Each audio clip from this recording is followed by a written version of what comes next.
Yo, what's going on guys, Arekkz here and welcome back to another Division video. And in today's video I want to speak about the most recent state of the game, the one that happened on Thursday. Now I appreciate I'm a little bit late to this because of course it's a few days since then, but I was over in Germany for Gamescom, so I only had a chance to catch up with it now. But I thought it was important to kind of talk about that because they raised some really interesting points. They, most importantly, massive acknowledged that there are many issues with the game. So I thought what we'd do in this video is kind of go through the issues they spoke about and talk about a few other things as well, some potential solutions, some suggestions from the community, all that kind of stuff, but basically give you guys an update on where it is right now, because there hasn't been a state of the game for a while now. It's been, I think it was about 3 or 4 weeks. Massive were basically on holiday. Now, don't take that the wrong way, they don't just go on holiday knowing their game is broken. From what I understand, there's some sort of mandatory business holiday in Sweden where people have to kind of go off for 3 weeks or something, so they were basically in that window. But either way, they're back now, they're back to weekly states of the game, and they are back to talking about the game. So that's what we're going to cover in this video. If you do enjoy it, then a like would be super appreciated. As always, put your comments and feedback down below. And in the background, I'm just running through hard mode missions on repeat because I'm actually recording something for another video where I'm trying to farm for Caduceus. So that'll be dropping later in the week. Anyway, so first things first, yes, it's fair to say the game is in a very broken state right now. And they started their state of the game by admitting that. And like it or not, whether or not you like the game right now, whether or not you're really annoyed with it, whether or not you kind of appreciate what Massive are doing, it takes a lot for a developer to just outright say, yes, we know our game is broken. I mean, developers are always trying to sort of fix things, change things, balance things, but to just go out and say to an audience on a Twitch live stream, yes, we know our game is broken, actually takes a lot of courage. And if you guys have sort of seen any of my streams before where I've mentioned this in passing, then as someone that used to work in the games industry, I've always been very forgiving of developers because I know firsthand how long the development process can take, and I know how long it takes to try and fix things, turn things around. So I've always been very kind of forgiving when it comes to issues and stuff because I know that they are working hard, but things do obviously take a lot longer than they want to. But of course, as an end user, as someone that's playing the game, I can appreciate it's super frustrating. You know, you want something that is ultimately game-breaking fixed as soon as possible, and when it takes weeks, sometimes months, it is really annoying. But either way, they're working on it, and they basically started by saying that this state of the game, the one they did on Thursday, was just a chance for them to speak openly about the issues. They said there weren't going to be any fixes there and then, but they want to start having an ongoing conversation every week from now on to try and talk about all the issues and trying to work towards fixing as many of them as possible. And I think it's also quite interesting to sort of see them talk about this now because, as mentioned, I was over in Germany for Gamescom and Division was nowhere to be seen. Now bear in mind that the initial launch date, or at least what we thought was the launch date for Survival, was supposed to be September. And typically, if something's coming out in September for something like that, then you would expect it to be at a big convention like Gamescom.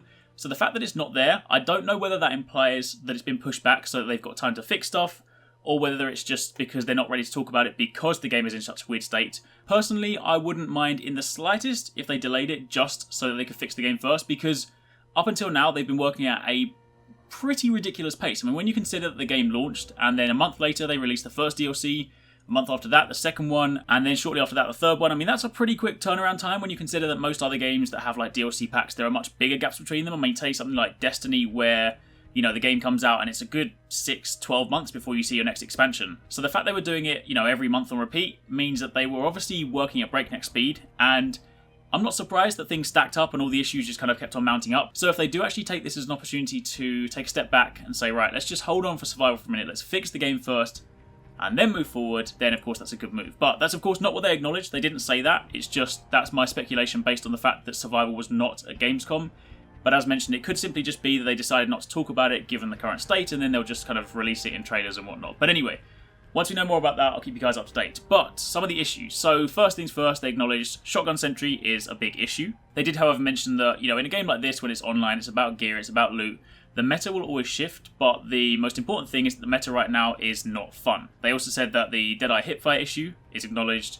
The Reclaimer issue is quite obviously acknowledged. I mean, truth be told, I don't really know how that one got out of the door when they first introduced the set, but either way, that one's been acknowledged. And they also said one of the other big issues is the Npc Scaling End Game. Now, they explained how they've actually been going back recently leveling new characters, and the experience from 1 to 30 is actually really good, and I think you guys will probably agree with that. You know, 1 to 30 is actually really balanced. You encounter high level enemies, you encounter high level gear, and you kind of go through these waves of, you know, getting to the top of your bracket, then getting a higher, more powerful weapon, feeling powerful again, and that's one of the important things that is not in the end game. Once you get 30 plus and you start getting to those higher brackets, you don't feel more powerful.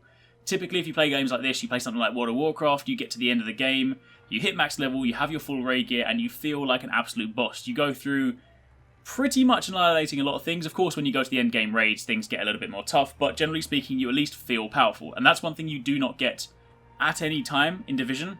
I'm pretty sure even those of you guys with some really high-tuned gear sets that do a lot of PvP in the Dark Zone and are pretty confident about your skill will still agree that you don't feel powerful. I mean, you're up against NPCs that can still one-shot you, can still mess you up. So that's definitely something. NPC scaling is something they are mindful is definitely not in a good place right now. And truth be told, it's a constant balancing act because they want to be able to add difficulty because, of course, any game like this, you need to be able to add difficulty to give people challenge.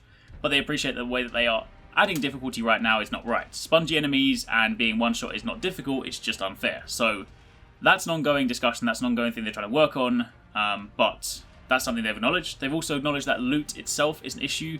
Again, when you level up, when you're endgame, you don't really find any more powerful items. You know, you won't be level 30 with like 230, 240 gear score, and then find a gun and be like, whoa, I suddenly feel so much more powerful. It's just like, here's another gun that is incrementally better, and I'm still getting squashed by everything. So again, that all ties back to not feeling powerful, which is not something you want. I mean, you know, endgame, if you spend a lot of hours in something, if you progress in something, you need to feel good as a result of it. Then the next topic they brought up was named weapons. Now, this is something that I've been saying pretty much since day one. In fact, in all of my named weapon reviews that I've ever done, they basically end in, this is not a good weapon, don't bother getting it, because they're rubbish. There's no reason to use them, you know, apart from maybe Caduceus, which is a good one, but it's 183, so unless you're running a crazy alpha bridge setup like I am, there's not really any reason to use it. So 99% of the time, named weapons are rubbish, so that's something else they have acknowledged. They've also acknowledged the fact that people are asking for a dedicated PvP space. Now, they didn't say that they're adding one, so don't kind of take it the wrong way, but they did acknowledge the fact that people are seeking out PvP gameplay. Now, bear in mind that when the Dark Zone was first introduced, it is a PvP-enabled zone, but it's not a PvP zone, if you see what I mean. What I'm basically saying, and what they're saying, is that it's a zone that allows PvP, but doesn't really facilitate it. Like, people that are going out there that want to engage in PvP, that want to go and have those cool matches, those cool death matches and stuff, they can't really do that properly in the Dark Zone because they'll either be going up against people that aren't really interested and hence are just running away and aren't really giving them the challenge they want, or alternatively, they are also having to contend with ridiculously high-level NPCs that are obviously getting in the way and messing with their battles. So it's no surprise, and of course, like, a lot of people have been asking for this, and that is the notion of an arena.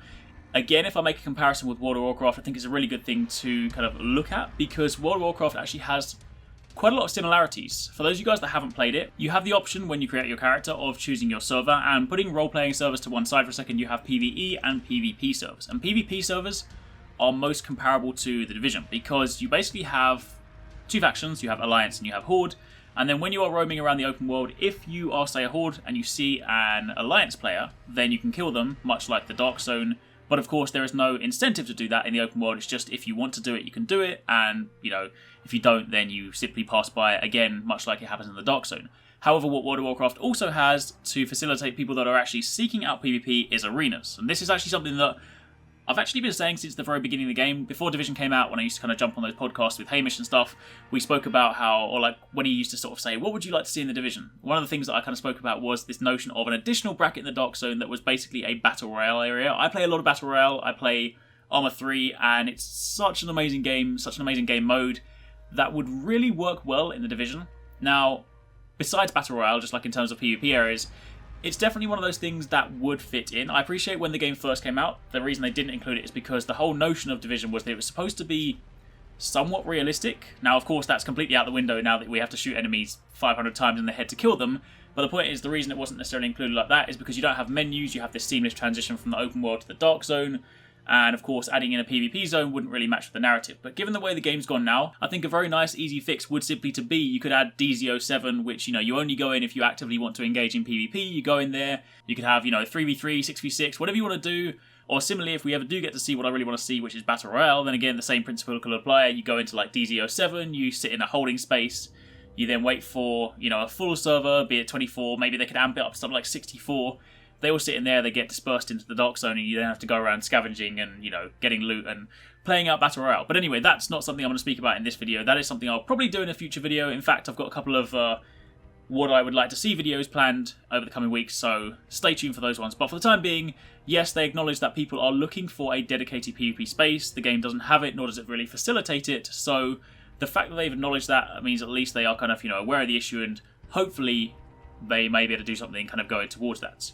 On top of that, they also spoke a little bit more about the bad loot tables. For example, if you want to do a challenge mode activity like an incursion, in order to effectively do that, you kind of need the gear from challenge mode, which of course you can't do because it's like catch-22. If you haven't got the gear, you can't do it, and if you can't do it, you can't get the gear. And of course, the way this should really work is that you should be able to do hard mode to get the gear needed to do challenge mode, and while in some situations you can kind of get away with that, truth be told, it's not got a proper kind of power curve. It should really be do activity A to do B, and then do B to max out, and that's not really how the loot table works right now, so that's something else that needs to be addressed. Plus they also addressed the Xbox stutter, performance issues, all that stuff like that, performance gear mods, which is also something that I want to do a video on because I have an idea, having played a lot of Monster Hunter, on how we might actually fix those ones, so that's something coming later. And also the fact that skins take up inventory space. They, of course gave us more inventory space, but then they've given you more skins, so they're basically filling up that space. So that is, in a nutshell, pretty much everything they spoke about in their state of the game. Now, as mentioned, in the episode on Thursday, they don't have a fix. They merely wanted to start by saying, these are the things that we know are an issue. There are, of course, much more than that. There are loads and loads of issues they see on the forums, on Reddit, on YouTube, anything like that.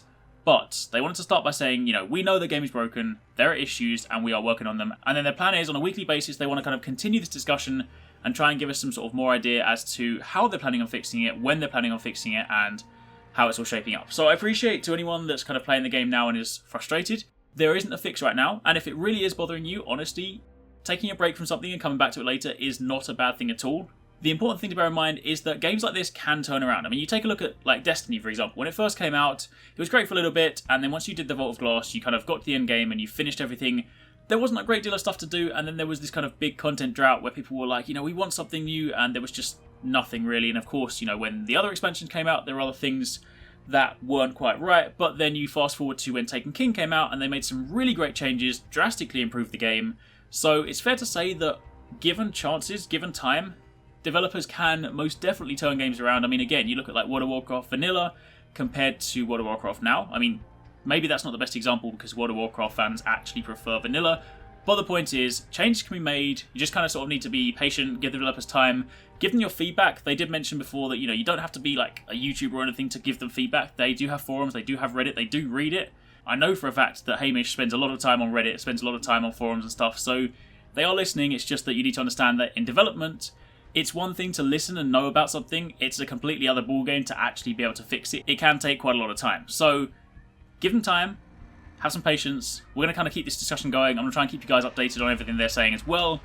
But for the time being, that is pretty much everything we have on State of the Game. So, hopefully you guys enjoyed the video. Now, let me know in the comments down below if you'd be interested in this. I've got a couple of plans for some videos. They're more sort of idea videos and like what I would do to fix performance gear mods, what I would do if I were to add Battle Royale or things like that.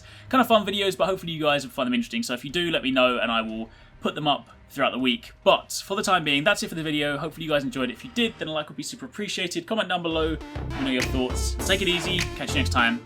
Peace out.